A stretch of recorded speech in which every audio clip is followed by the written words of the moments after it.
We did the research around over 1 billion people speaking Mandarin.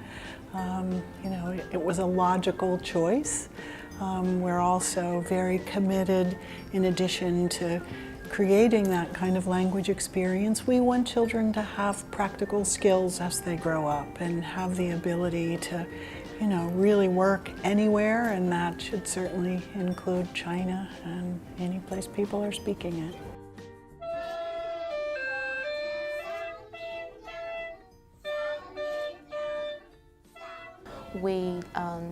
We teach music in Chinese, but we also teach them the very traditional Chinese instrument. It's like a Hulusi and xun. So I think it's the first time we bring this kind of instrument go to American music class. So our kids went to the different museum during the Chinese New Year to give the performance, use Hulusi, and they also sing many Chinese songs. 我喜欢吹葫芦丝，葫芦丝是中国传统乐器。我很喜欢说中文的感觉，我觉得中文的发音和语调是很意思。I think art is a wonderful platform where we can engage students and let them to understand learning Chinese is fun, engaging, and also useful. When we use art for the Chinese language classroom, we don't really just let them to learn the terms. We also let them to understand the culture, the people, the country behind that.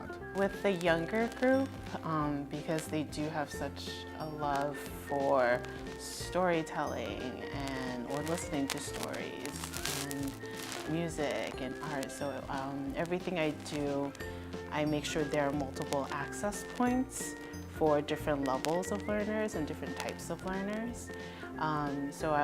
My class, there'll always be an aspect of music, there'll always be an aspect of visuals and aspects of movement so that their bodies are engaged.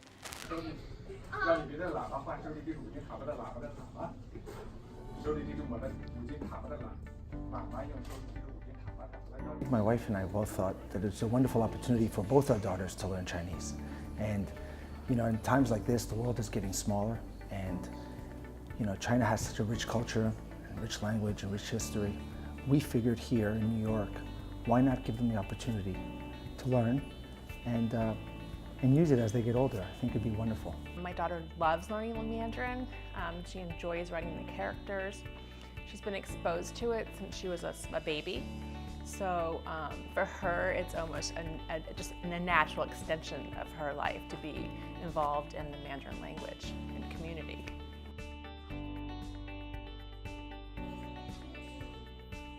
And beyond language, the brain benefits are so significant.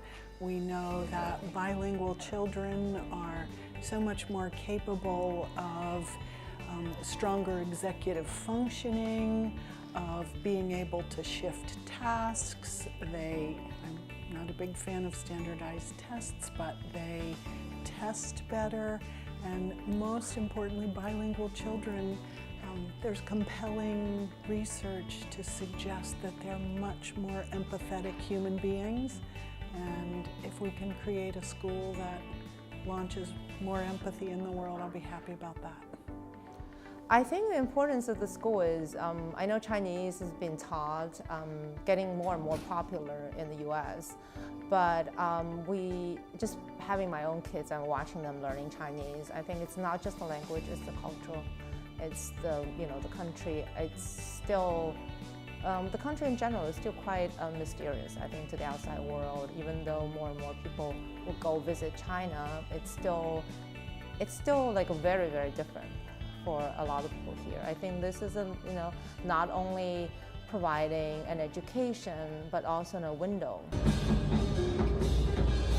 Are you ready? Come on!